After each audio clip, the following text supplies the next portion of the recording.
Second Chronicles, if you want to.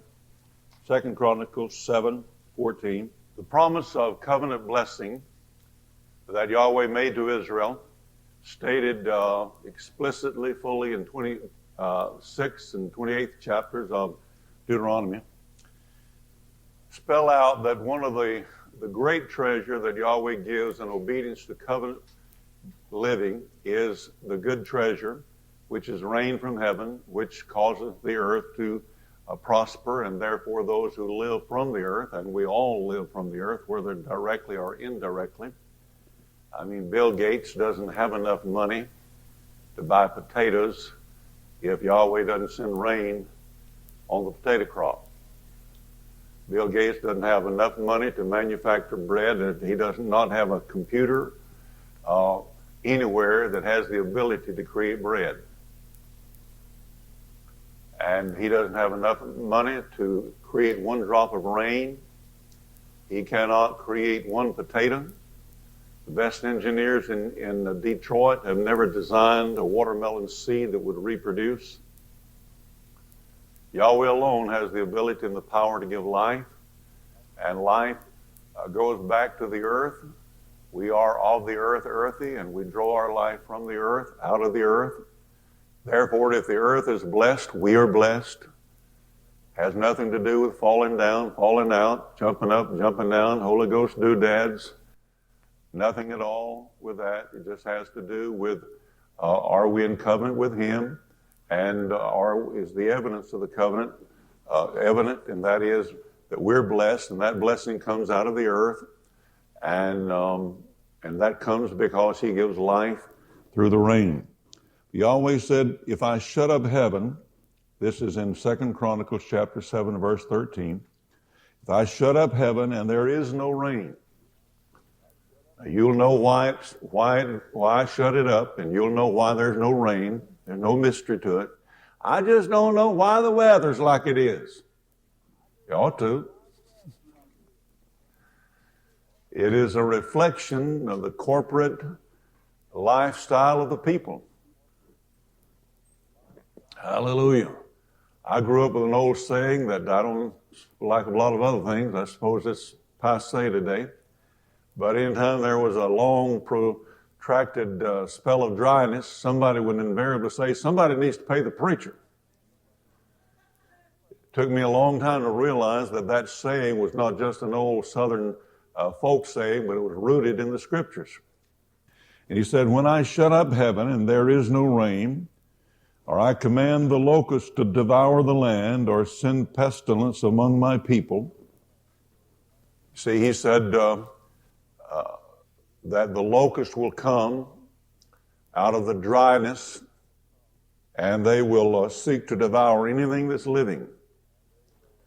And they will just devour everything. The field may be green before them, but it'll look like it's been run over by fire. It looked like a forest fire is going through it when the locusts get through with it. And you always said, I might let rain come, and you might get your hopes up, and you might plant a crop, but all of a sudden, what the rain brought, the locusts will come, and you don't have enough exterminators to drive them out of the field. They will absolutely turn your field into a wasteland. It will look like, in a day, it will look like it's been burned over by a forest fire. Or he said, if that doesn't get you, he said, then I'll send a pestilence among my people. You might have a crop, but you'll be so sick you can't get in the field to get it. You might be flat on your back. You might have just one way or another, if we do not honor Him, the word is that we're going to lack. The covenant blessing is not going to be there. And you may think, well, we got around it this time. We got rain. I know we sinned all winter, but oh, hallelujah, the rain came. And Yahweh said, no, I'm just watching you. Now you're going to get to invest your seed. You're going to pour all your money into that land. And I know you're never going to get a harvest. And my rain is just sort of encouraging you to go ahead and throw it all away. If I didn't withhold my rain, you might not even plant. You might at least keep your seed. You might not go down to the bank and go in debt to buy fertilizer and seed. But I'll just go ahead and send some rain, and that will just be a further enticement into the trap. Because I know that down the road, about the time you think the harvest is ready to come in, I'm going to send locusts. And you're going to have the harvesters scheduled for Tuesday, but the locusts are going to show up on Monday. And you're going to have to get on the phone and cancel the harvester because there's no need him coming now, the locusts. Or you got everything's ready, and all of a sudden, sickness comes. You got to leave. Your mama is sick, or you're down flat of your back. Just one way or another, it's not going to happen for you. And when this occurs, here's what you're to do. If my people, who are called by my name, will humble themselves and pray and seek my face and turn from their wicked ways, then I will hear from heaven and will forgive their sin and heal their land.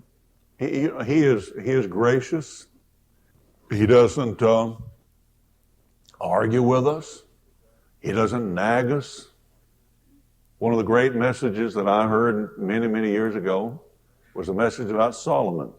And the preacher titled his message, "The Man That God Did Not Nag." He preached a great message about Solomon. How Solomon is reported by some to be the wisest man in the earth. He might not have been the wisest man in the earth, but he was real dumb when it came to eternal things and spiritual things and things that really matter. I think he made a wrong decision every time he got to make a decision when it came to things that really matter. He was good at settling other people's problems. He just couldn't settle his own problems. He was good at giving advice. He just was not good at following it. He knew how to tell other people how to get along, but didn't know how to get along himself. You never met anybody like that, have you? And Solomon just went from, glorious days to ruination. And all along the way, there's no record that a prophet ever came and rebuked him. No record that any preacher ever preached a message that got after him. Just no record that Yahweh ever spoke to him in a night dream or in a vision or whatever. And the preacher said there was a reason why Yahweh never nagged Solomon. He said because Solomon already knew what he was supposed to do, already knew what he was supposed to not do. So what purpose was there in saying anything more? Because if he ever really got serious about saying, I wonder why things always go wrong for me, go back and read the instructions.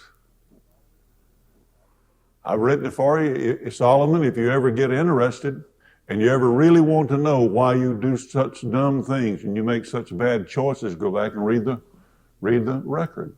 Read the instructions. Just about everything I said don't do as a king, you've done. I said don't multiply horses.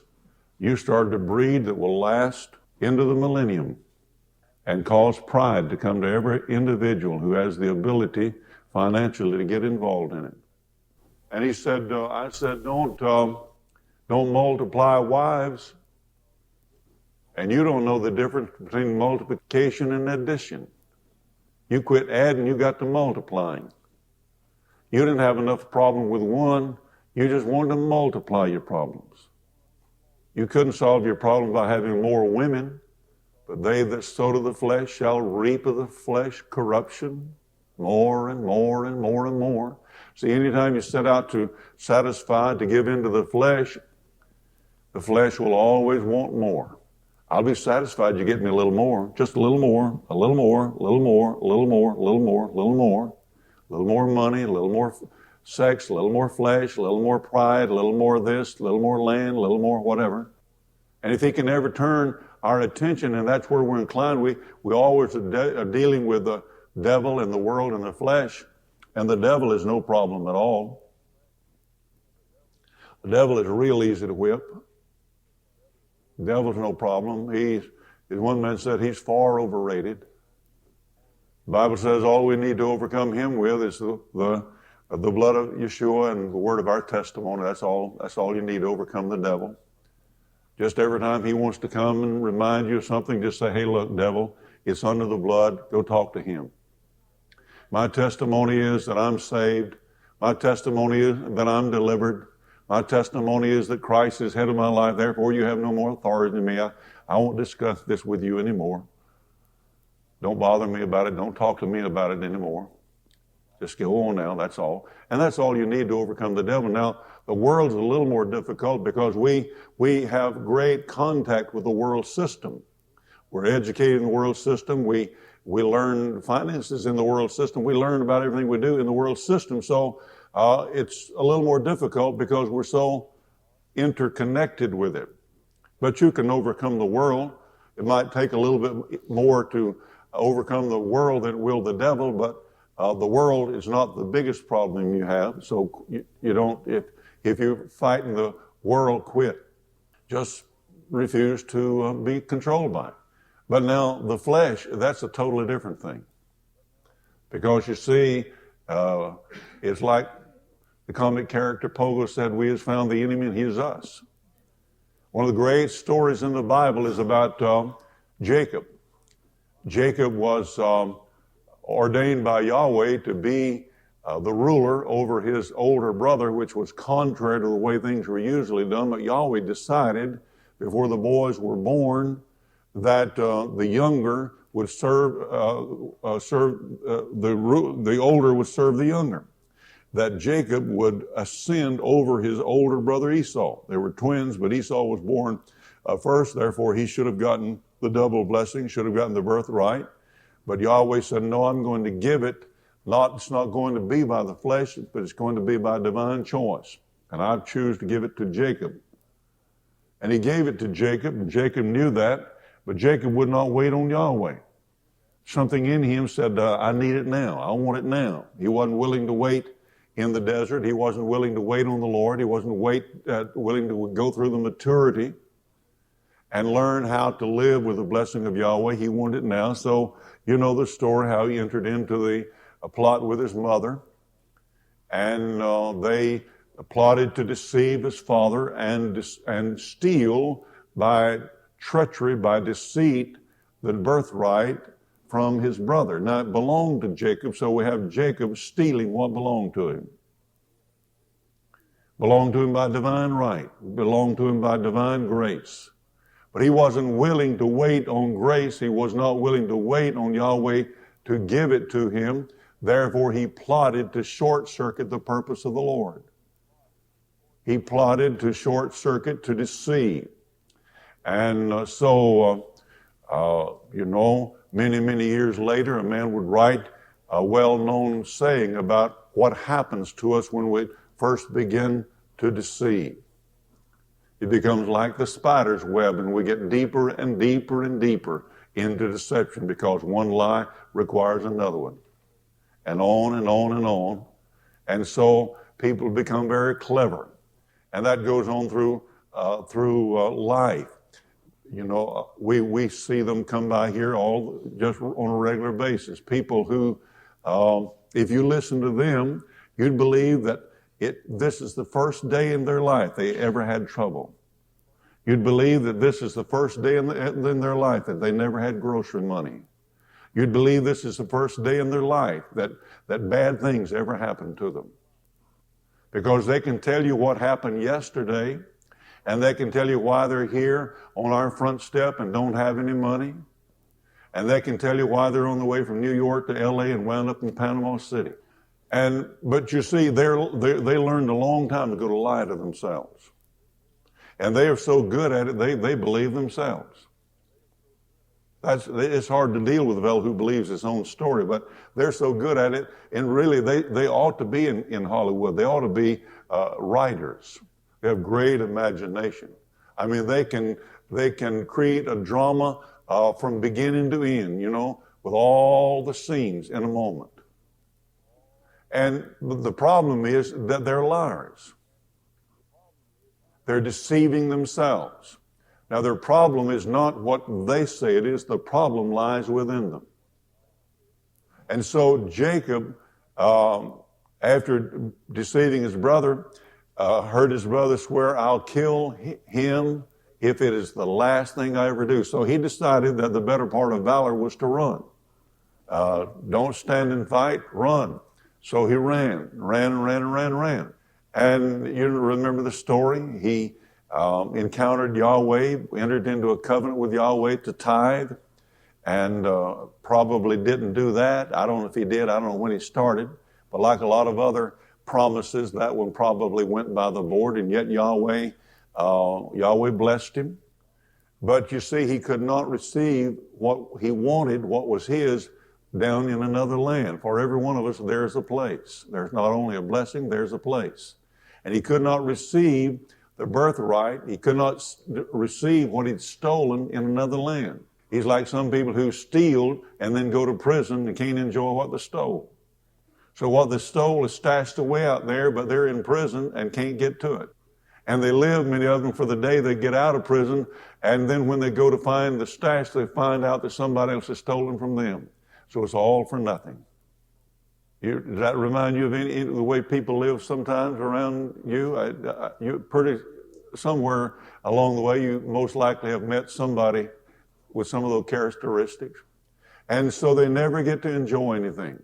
Because, you see, you can only enjoy what you receive in righteousness and have the peace of God in your heart about it. See, when the Lord gives you, when he said the blessing, he said, what I want to do for you will come from behind you. It will not be the consuming desire of your heart. You won't be trying to figure out how can I cut corners to get this.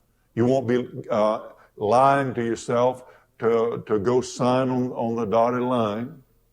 You won't be rearranging your budget to persuade yourself and the creditor that you can afford this thing when both you and the creditor know you can't. There's a strange philosophy ruling in the economy of our nation now, and that is suck every sucker in any way you can. 25, 30, 40 years ago, people who today carry credit cards with credit limits of tens of thousands of dollars could not have bought an automobile on time. College student at the football games over here and at any football stadium, they've got people there dressed nicely, very attractively. They're passing out, trying to get these college students credit cards. Don't ever and they can get that credit card. They don't have to get Daddy's okay on it. Daddy's not a cosigner on it. Nobody responsible but that student. He doesn't have cotton picking sense about how to handle money. And yet here he's given a calling card and a credit card and all kinds of things. And our whole economy today mostly is built on illusion, built on false things, built on getting people drawn in to credit. And so people, even college loans, over and over, people given college loans who are never told how this is going to work. All this money's here, yeah, just pay us back if you ever want to or can, you know. And no credit check is made, no collateral is required, no cosigner. Parents of college students not even informed. I mean, we have a crazy system, where a girl can go get an abortion but can't get her ears pierced without her parents' consent. She can take birth control pills but can't take an aspirin without getting it from the school nurse. It's Babylon, yes. It's Babylon. And how does it get to us? It gets to us through the flesh. See, the world system, the way it gets into us, is appealing to our flesh. And so Jacob runs and runs, but eventually he heads home, and the story tells how he met someone who told him that his brother Esau was headed with him toward an armed battle with an armed army. So we spend billions and billions of dollars to find impersonal ways to kill a few people. and talk about how we haven't improved anything. I don't really understand all this hullabaloo about Saddam Hussein and biological weapons. Tell me, what is the difference? Whether you're killed by a bug or by a bomb. You see, we're so messed up that we have rules of war. The rule of war really is whoever kills the other one wins for that moment. We've got rules of war. No, you can't use gas. That's against the rules. This is not a game of flag. This is not touch football. It's worse than tackle. But we live in a world of deception, and it begins in the human heart, and it begins with ourselves. And so Jacob comes back to meet Esau, because Esau is standing between him and the place of his blessing. And he remembers that his brothers promised to kill him. And he doesn't like the sound of that. It doesn't just make him restful at night. It makes him very disturbed at night. It makes him very disturbed anytime that he thinks about it. And so he begins to divorce himself, the goats, the sheep, the cattle, the camels, the children, the wives, and finally there's nobody there but himself. And finally he realizes, when Yahweh comes to him and says, "Who are you?" He said, "I'm Jacob. I'm a deceiver. I'm a liar. I'm in this mess because of me. Not my brother, but me." And finally he has to begin to deal with truth. And Yahweh doesn't want to put us through all of that, but he does want to bring us to truth. And so, you see, Solomon sinned greatly because he wouldn't go back and look at the truth. And when we know the truth, Yahweh is not really under obligation to send by somebody to nag us every Sunday. And he said, when you wake up one day and realize that the blessing is not evident in your life, then know why it's there and know what to do about it. He said, humble yourself. What does it mean to humble yourself? Well, you can go through all of the physical things that people might do, like throwing ashes on themselves, like wearing, an old rough wool suit in the middle of the summertime. Just doing something to irritate the flesh, but that's not going to change the heart. Might make you hard to get along with. You're sitting there trying to look nice in an old cheap wool suit in the middle of summer, and that thing's just eating you alive, And so he always said, humble yourself. What does it mean to humble yourself? Well, it just means that we need to do what we should have done in the first way, and place in that is acknowledge him in all of our ways. See, it's arrogance of the highest degree to imagine that I can manage my life on my own. It is arrogance of the highest degree to imagine that I don't need Yahweh, that I don't need his wisdom, I don't need to submit to him, and I just take off, going to run my life, going to do it the way I want to. So I don't seek his counsel, I don't acquaint myself with his word, or if I do know his word, I pay no attention to it. There's another rule there's another law that I'm going to supersede the law of God with. It just will not work. That is arrogance. Man's sin goes all the way back, according to what Paul wrote in Romans, to the idea that we didn't need God. And when a man decides, I don't need God, I don't need to seek him, I don't need to pray, I don't need to ask him about this, I don't need to acknowledge him, I don't need to honor him, I can make it on my own. Things get hard, I'll just get me an extra job. If that doesn't work, I'll send my wife to work. If that doesn't work, I'll send all the kids to work. People might just be wise to ask themselves, why is it everybody in this family's got a job and we still can't make it? Why is it we never have anything? Why is it we can never get ahead? There's got to be a reason for it.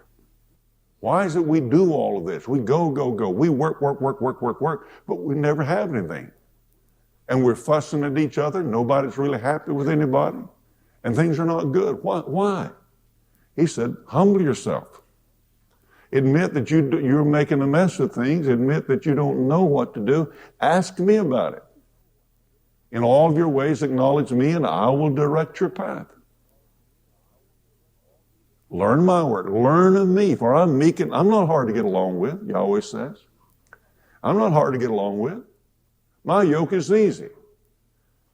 But the devil's persuaded you that what I want of you is too much. Israel got to that place. Oh, it's too hard to serve God. Man, he wants a tithe. Well, all Yahweh wanted was a tithe of the first.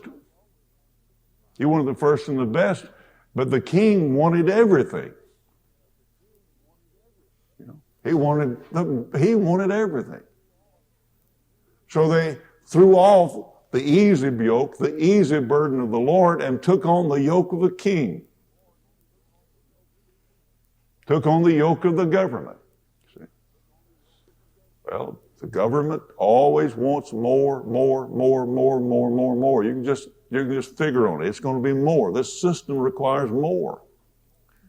It's a ravenous beast that can never be satisfied. And so, he always says, humble yourself, acknowledge me, seek me, turn to me, realize that you're in this mess because you ignored me, you were not appreciative, you were not thankful. Humble yourself, pray, seek my face, turn from their wicked ways. That's all you need to do, he said. Humble yourself. Quit thinking you got it all together, or you're going to discover it, or your break is coming, or good fortune's going to come. You're going to win the lottery. You can ignore all this today, but good things are on the way. It's not. That's arrogance. That's stupidity. That's pride. Wisdom says, humble myself under the mighty hand of God, and he will exalt me. The flesh says, climb that ladder, man, climb that hill, you can do it. Play king of the hill, get over everybody else, get to the top. But the word says, humble myself under the mighty hand of God, and he will exalt me in due season. When I get there, I'll be able to stand. When I get there, I won't have anything to worry about because I know I didn't steal from my brother. I didn't lie against anybody. I wasn't hoodwinked into something that I couldn't afford. I'm here. Amen. This car, this house, this job, everything is the blessing of the Lord. I didn't compromise to get it. I didn't have to let the world sell me a bill of goods. I didn't have to deny the truth. I didn't have to, rearrange my budget. Anytime you're trying to get something and get your budget to fit, I tell you what you'll always do. You'll always increase your income and decrease your outgo, and I can tell you what's going to happen, just the reverse. Your income will always wind up being less, and your outgo will always find a way to increase. It's never going to be what is on that budget when you're trying to get that budget to give you the right, the ability, the approval to do what you want to do. Now, if you're making a budget without trying to get something as a result of it, if you're making a budget for the purpose of getting your life in order, getting your finances in order, then you can probably be honest with yourself. But if you're reworking that budget, they've said, well, you know, your debt ratio is a little high. But if you can get this down a little bit over here, we can make you this loan. We can sell you that car. What a smart person do said, I wouldn't have that car on a bet. I'll walk before I do it. Because you're about to go home and lie. If you got your heart set on that car, on that house, whatever. Oh, honey, I believe we can do it. Oh, honey, yeah, just buy me this house. Oh, honey, yeah, I'll go to work. Well, if you're going to work so that you can afford what you can't afford, so that you can buy what you can't, you're about to get in trouble. Better drive an older car then go home and rearrange that budget to meet that creditor.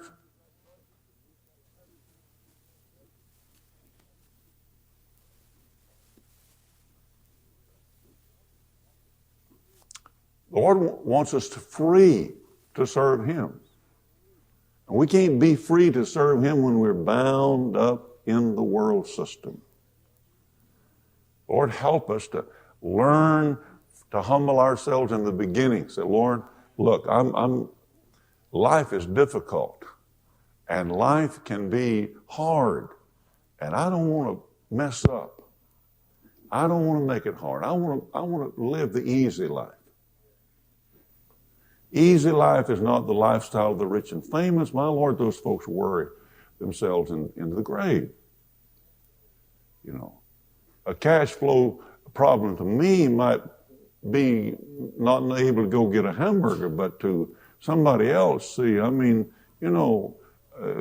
Bill Gates had to pay off all of his debts tomorrow, I don't know where he'd be. I know the U.S. government couldn't pay off its debts. I mean, we're trillions of dollars in debt. There's no way we can't pay it off. And the average American couldn't pay off. The average business could not pay it off. See, most people think it's a blessing to be able to get the bank to approve you. Now, it might be a blessing to have that ability, but a far greater blessing is to say, no, sir, I don't need that. No, I don't want that. And he said that's what we're to be like. That's our goal. Our goal is not to have good credit. Our goal is to have no credit. My goal is not to have a good credit report. My goal is to have absolutely nothing in the credit report. Nolan Ball, no, we've never heard of him. Must never have bought anything. I mean, now they educate children. I've seen they got programs for 12 and 13-year-olds to go down to the bank and borrow money. The bank will loan 12 and 13-year-old money to buy a lawnmower, to buy whatever. Why? Because they're after a lifelong customer, that's why. Lord, if we can get these people working for us when they're 12 and 13 years old, think how much money we can make off of them. Think how much money we're going to lose off of them if they're 30 years old before they ever borrow any money. And Yahweh wants us to be different. It's not just in money, but it's in the whole of our area, whole area of our life, every area. He wants us to be blessed. And he said, when the blessing is not there, then go back, humble yourself, do what you should have done in the beginning, and get before me and acknowledge that you need me, acknowledge that I'll bless you, I'll help you, that you trust me because I said I would bless you. I would command the blessing to come upon you, and all you need to do is hear and obey me. That's it. You don't have to go to somebody's school of how to get blessed. You don't have to buy Kenneth Copeland's tapes on how to be blessed. The Bible says he'd make the way so clear and so plain that even a wayfaring man, even if it's a fool, would not err therein. Because he said, I'll guide you by my voice. And if you can understand my voice, that's all you need. You don't need to know calculus not to be blessed. You might need it to get an engineering degree, but you won't need it to be blessed. But if you need it to fulfill his purpose for you, then he'll give you wisdom to do that too. Whatever he's called you to do, he wants to be glorified in your doing of it through your success, and he'll give you the ability. So he said, in all of your ways acknowledge me, and I'll direct you. Come back, humble yourselves, pray, get before me, seek my face. Don't just pray, but seek my face. Jacob, when he really got changed, was when he wrestled with Yahweh and said, I'll not let you go. And he looked him in the face, and Yahweh looked him in the face. And it was a changed man. He became a blessed man. Not just because he had things before them, but now he had things as the result of Yahweh's blessing. He had things as the result of submitting to the Lord. He had things as a result of acknowledging the Lord. Before he took matters into his own hand, now he's got Yahweh by his ear, so to speak, and said, You ain't going nowhere. I'm looking you in the face. We're going to get this. Whatever needs to be straight in me, get it straight. Because I need you. I've tried it on my own, and it was not the smartest thing I ever did. Now I'm going to humble myself. I'm going to get back, and I'm going to pray. So, look in our life, and are we missing something of the blessing of Yahweh financially? Are we missing something of the blessing of Yahweh in peace? Are we missing His joy? Are we missing in health?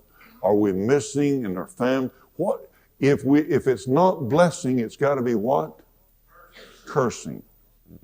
If it's not blessing, it did not come as the result of covenant keeping. And so we need to get back and say, Lord, what? Hey, I just appreciate all the blessing that I have, but I've got a little area over here yet, Lord, that doesn't seem that it's like one of those pieces of ground. It just seems like no matter what you do for it, it never produces. But Lord, I don't want 9/10 of my ground producing fruit. I want all of it. What about this little place over here in my life? What about this place? You know, it just seemed to me like, Lord, nothing ever grows there. I've had some places in my yard. All around it, the grass would be green, but right there, it's just like there's something underneath the ground just sucking the life out of the. You can't get water in it. It's just something, and just one little area. Yahweh wants to make our lives lush with His blessing. Hallelujah.